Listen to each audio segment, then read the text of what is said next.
We're on a mission to change the industry from interviews to conversations.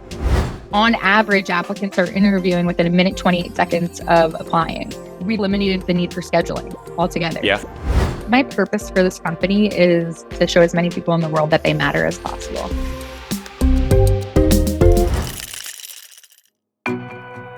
Welcome to Future Work, the podcast about a happier future of work and the role of people and technology within that. In today's episode, we meet Amber Wanner, the founder of Vette, who's using AI to make recruiting more human.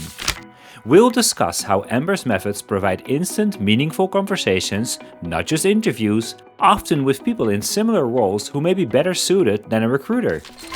I love Amber's mission of making people feel they matter and the unique ways they've done this. So let's dive in.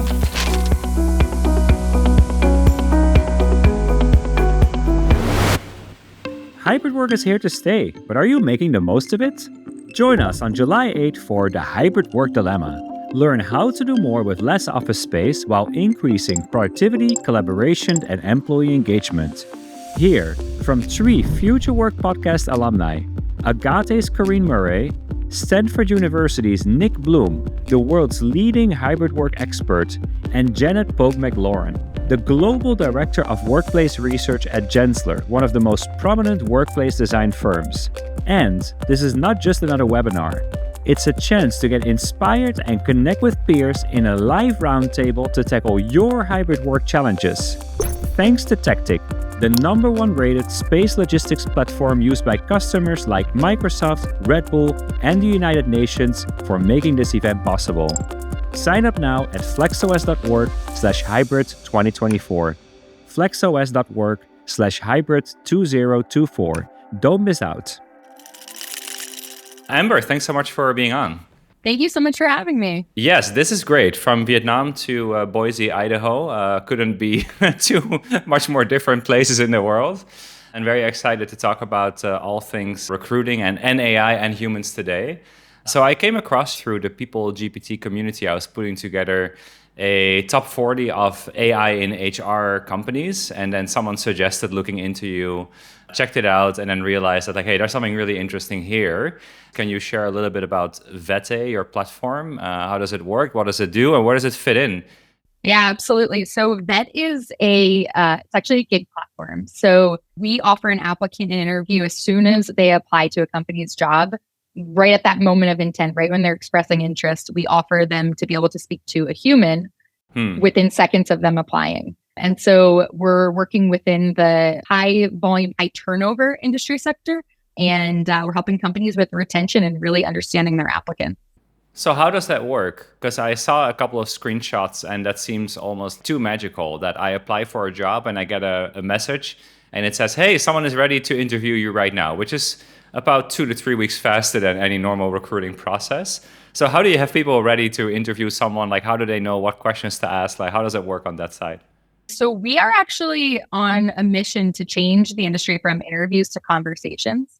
We found after launching the platform that, so our vetters are gig workers and they are our neighbors. They're stay-at-home moms, retirees, military veterans. They also could be companies' existing employees. So we can get to that in a little bit, but it's a conversation. It's a scripted conversation that we're able to really just understand the applicant, what matters to them, and the data takes care of the rest. So it's a data-driven conversation led by a human, essentially. That's amazing. Amazing that you are able to also provide opportunities for those groups of people who may be not able to go into an office as more companies now are moving back into the office.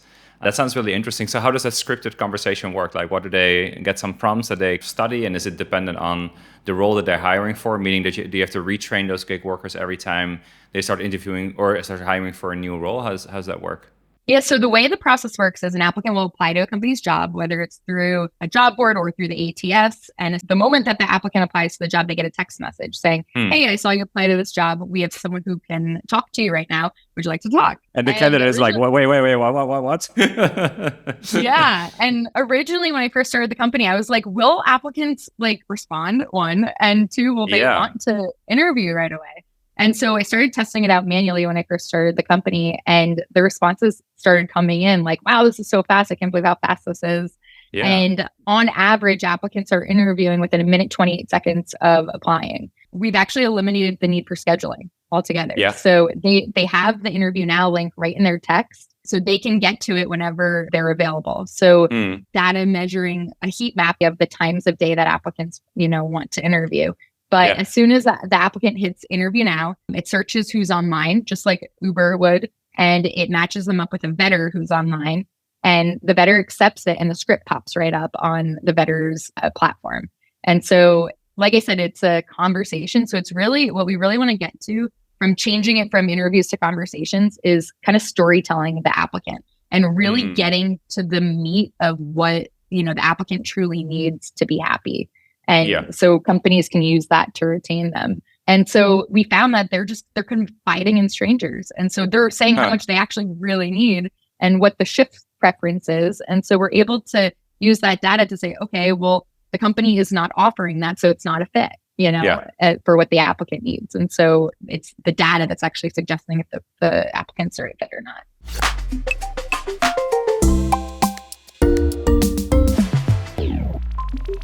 That's incredible. So intriguing. And so how do you find the people? How do you find the vetters? Because you have to recruit those somehow as well. Yeah, so it's all been word of mouth. And originally when I first started, I would recruit all of my Uber drivers. That was like my way. I'm like, hey, do you want to make some extra money in your free time? But no, as the platform started to advance and get more sophisticated, we started just having existing vetters referring other vetters. And so we're tracking the referral source, and it's all, existing vetter or heard about it from someone. And now we recently released something called Vette Marketplace, where companies could actually utilize their internal employees to be the vetters in their off hours. That makes total sense. So that's kind of what I was wondering. Like, is this at the end of the day really a platform play, or is it also something where you could just offer it up to companies, again, really more from the software side? So it sounds like you're kind of betting on both sides, both the gig worker side and the platform software side. Yeah, so that's the cool part, is that we're scaling humans, essentially. Like we're utilizing humans, and we're working with humans and utilizing technology to scale it.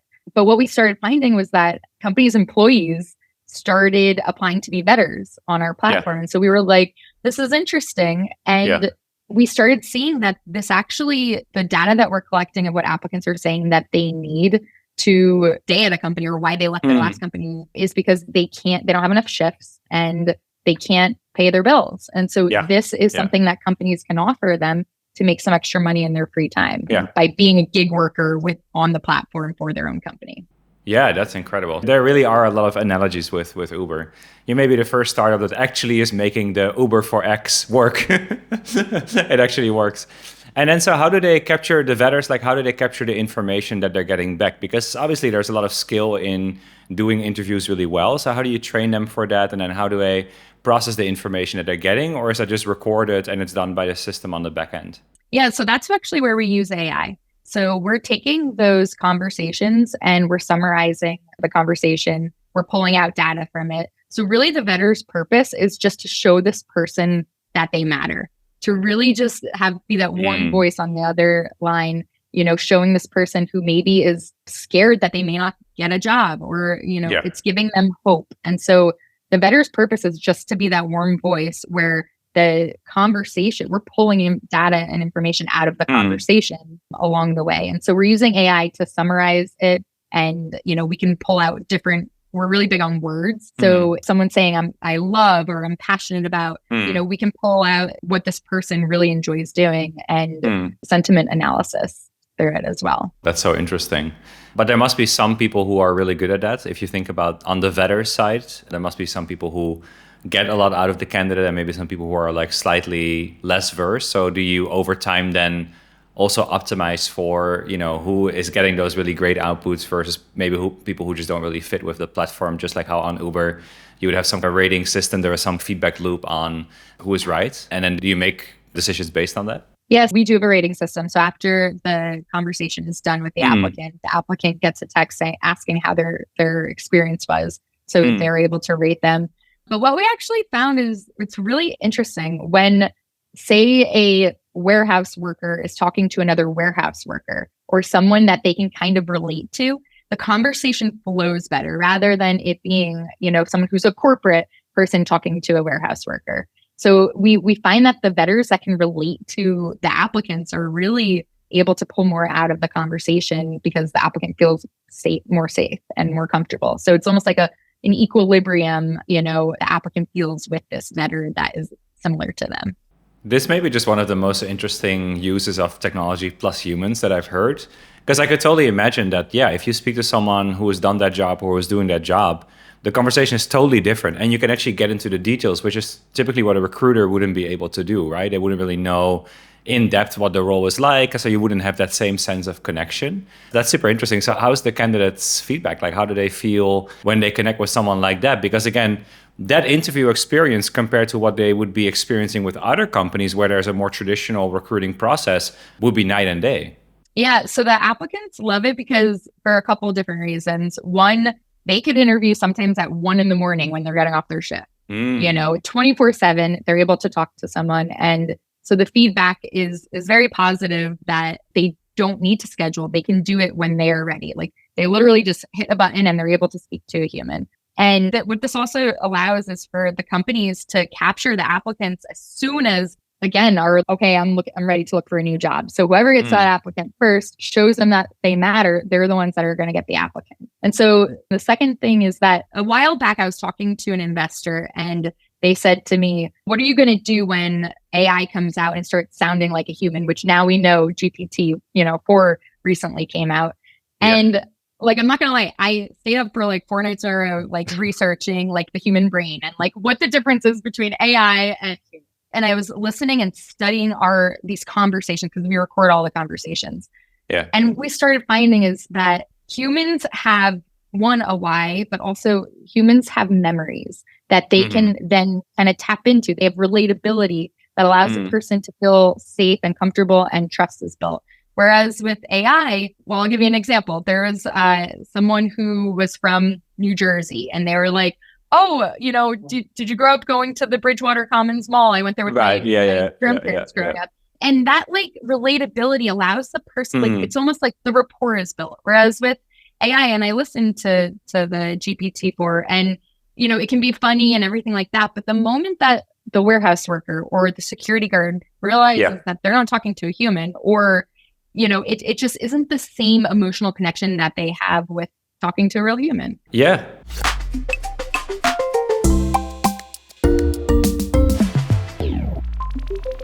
And like you said, it's exactly that point of even AI could mimic and could say all these facts about New Jersey, but the person would know that they didn't grow up there. Like they would know that they didn't have grandparents who are from there. And so that's obviously the big difference, right? A real human is a real human and will always be a real human. And probably the one place where it may be worth still investing in humans is in that realm of where it's really about that human connection, where there's actually a premium for being with that human. So that obviously leads to the question, where does this sit in the landscape? Because you do now have platforms out there, and I've spoken to Sapia and Eightfold on this season, and then just interviewed David from People GPT Juicebox. There's a lot of platforms out there that all in their own way bring AI to recruiting. And some of that is much more in an automated way where no human is involved, and therefore it scales infinitely, right? So when you go and pitch this, are you being compared against those solutions? There must be a higher cost. So how do you justify that? And then how do you also keep the customers happy as they start using the platform? Yeah. So we really want to make sure that we're narrowing the funnel of applicants that actually get to, the conversation. We don't want to waste the applicant's time. We don't want to waste the company's time or money. And so we do use AI in the SMS communication. So if someone asks a question like, what is the hourly rate, and they can almost self-disqualify themselves in that SMS. They also have knockouts that companies could add before they speak to the human. As a business, our goal is not to necessarily get more conversations. It's the right conversations. It's the right applicants through the funnel to get the conversations that are closest to the fit. And so what we're also doing is we're taking the interview data and we're saying, okay, based on these are all the things that match up what you express that you're looking for. And so we can get more accurate with who is actually getting to the company. And so fixed cost is obviously paying the vetters. Mhm. So we have ways that companies could scale up and down based on their, their needs and Mm. the cost. So it doesn't necessarily cost more. We did find that companies are having to interview less applicants per hire because they're getting the Mm. right ones. Yeah, so compared to a traditional recruiting, for sure it would be more affordable, right? It could definitely be more affordable. But going against a complete total AI platform, there would be a premium. And I'm just curious about that because you were just mentioning how you're really looking at this as a solution for high hiring, high turnover roles. Is that role where that the company wants to make that investment? Yeah, I mean, we had a company that saved 92% of their recruiting cost by using the recruiting and tech cost. We have packages that are, it starts off with basic, but it all is based on engagements of applicants and whether it's the touch points of the SMS, whether it's the knockouts or the conversation. It really comes down to getting that quality applicant through the funnel. Yeah, super interesting. I mean, I'm just really thinking about where does that sit compared to other platforms and the traditional approach? And I'm sure you have to explain a lot because it's still pretty early days for this approach. What is the conversation like when you're trying to sell this into a company? Are people ready for it? Is there still a lot of education required? Yeah, how does that work? So we do have a free trial that companies are able to kind of test it out to see how it works initially. But what we found was when they start seeing the results, we have an automation into any ATS pretty much. So from the top of the funnel, so as soon as the applicant applies, we're able to actually put data back into the ATS, update the status, and move it through the hiring process. So it works within the ATSs, but we have found that some companies, they've been able to reduce their ad spend and some of their, some line items by using that.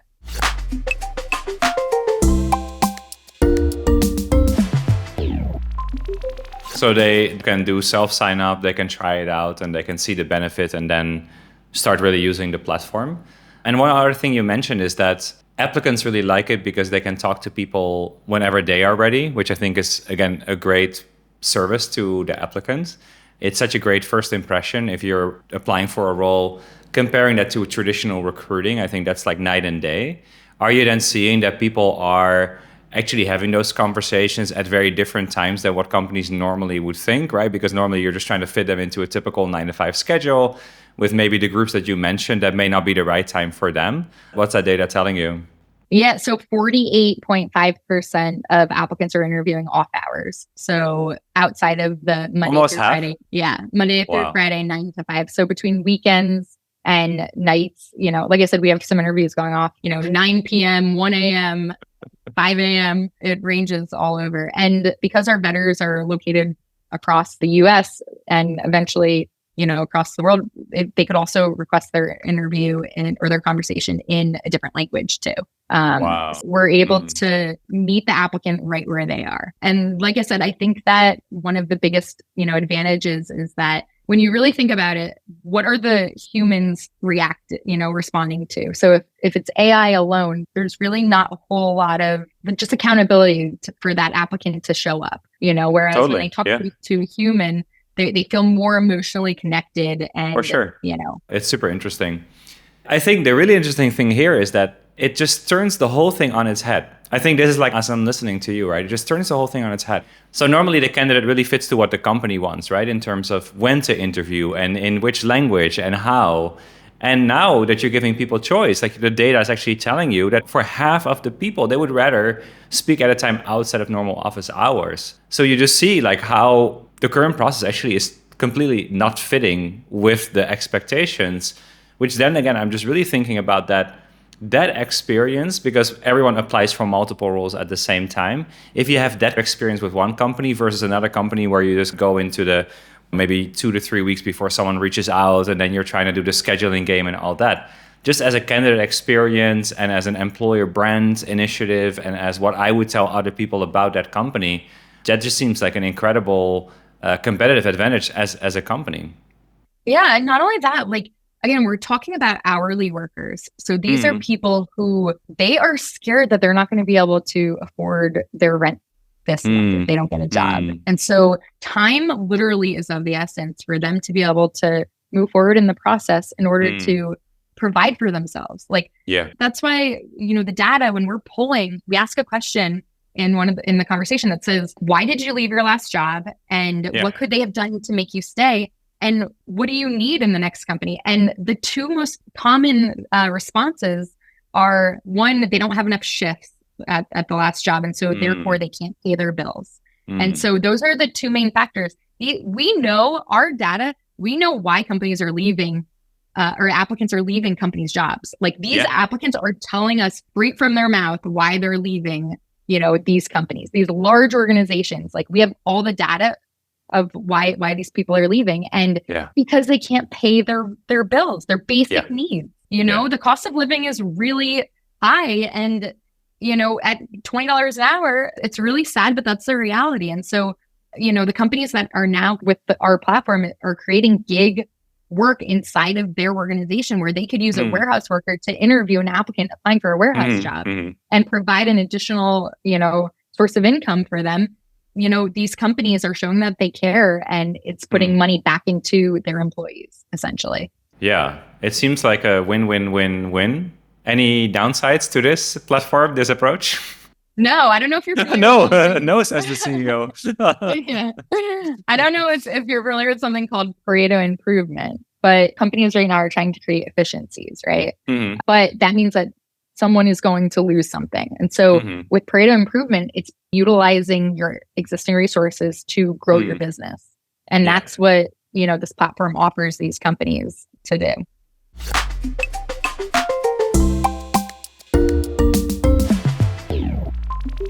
Another really hot topic in this space is bias, right? Especially when you're working with AI and when you're working with AI plus humans. There's always risk that bias creeps in how the model that you're using is trained or how certain selections are made by the AI. How do you make sure that in that process of trying to get the right candidates to the right role, that bias doesn't creep in or as little as possible? We're relying on job descriptions that literally are from, I don't know, the 90s, probably way before that. A couple decades old. Yeah. And so we're having a hiring manager go through that. And we're taking what the hiring manager is saying that they can offer, and we're matching it to what the applicant is saying that they need. And so we're able to use real data to say, okay, this person needs this, and this is what the company is offering. If it's not aligned, it's not a fit. So there's no bias in the sense that it's like, oh, well, I don't know if you'd be right for the job. And again, we're talking about hourly jobs, like these high turnover, high volume, jobs that companies are hiring for. Why is it high turnover? It's high turnover because we're not listening to what the applicant needs or the hiring manager. It's not just high turnover in the applicants, it's also high turnover in hiring managers, the line managers and the operations, people on the floor. And so when both parties feel heard and we can align, what they need versus what they're offering, then that's where, there isn't a bias. It's literally based on data and what this person said straight from their mouth. Yeah. Super, super interesting. Because when someone's interviewing with a recruiter, they're interviewing with someone at the company, they kind of tend to say what they think they want to hear. Yes. And that is really cool because it's talking to a stranger. It's like telling this person, okay, this is what I need. And it's a conversation. It's not an interview. It's not tell me a time where you had to do blah, blah, blah. It's like, yes, painful. So, again, it's storytelling. It's the conversation it's consistent, and it's storytelling of, so what did you like to do when, as a kid, when you're younger, what made you happy? And you can start to understand like what this person really enjoys and, leading up to where they are to, today and where they want to go. You get a lot of information when you ask a question, and then you kind of just listen. And again, especially when it's someone that you feel that immediate connection with because, they come in on your schedule and they speak your language and they may have a background in that role. There's just much more of a connection there. I really sense from the way you're speaking about this that you're very passionate, especially about that human side. Maybe can you share a little bit as we're getting to the end about why did you start this business and, what keeps you going? Oh, yeah. My purpose for this company is a couple things. One is to show as many people in the world that they matter as possible. Just so happen to be doing it through interviews and helping businesses, grow with, with this platform. But I want to, one day go into another country where people are slaving away at like, say, a call center or whatever, and say, you don't need to be there doing, that work. You can go home and be with your family, go online when you want to work, offline when you don't.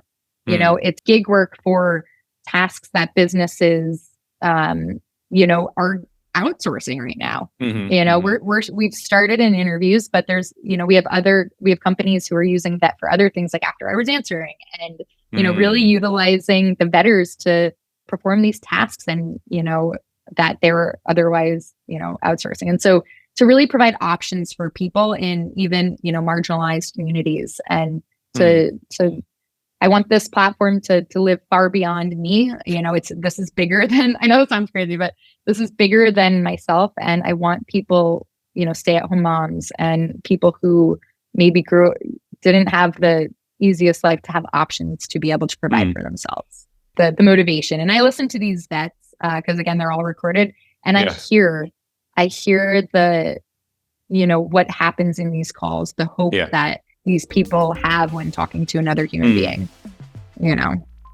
That's beautiful. Beautiful.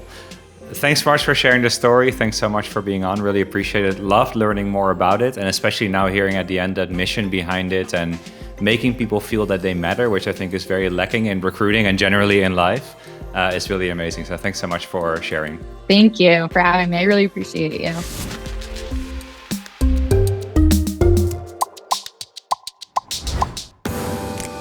Thank you for joining us today as we explored the innovative recruitment techniques with Amber Wanner from Vette. Here are actionable takeaways from the conversation. Number 1, making people feel valued. Amber said her purpose is to show as many people in the world that they matter. Recruitment can feel like a plight, but try to re-energize your process to emphasize human connection. Number 2, instant interviews. When you let people choose when to interview, as Vette does, you see that people choose to interview much faster than the usual process, and over 50% of the time outside of office hours. Does your current recruitment process support this? Number 3, from interviews to conversations. Amber is dedicated to transforming hiring from traditional interviews to real conversations. She believes in allowing colleagues and individuals familiar with the role to interact with candidates rather than relying on recruiters with limited knowledge of the position. She said, a warehouse worker talking to another worker flows better, allowing for a safer and more comfortable environment. And the last one, using AI purposefully. Amber found great ways to apply AI in places where it complements the human touch. For example, by matching candidates and interviewers, like Uber does riders and drivers. They also use AI to summarize conversations and extract key data points. If you're looking for ways to implement AI, this is a great place to start. Join me again next week when I interview Ashley Hurd, the founder of Manager Method, who trains emerging leaders and has over 5 million monthly views on TikTok. If you like this episode, please hit subscribe and give us 5 stars on Spotify or Apple Podcasts. It helps us a ton to boost our mission of a happier future of work. To be the first one to get updates on new episodes, subscribe at flexos.work/futurework.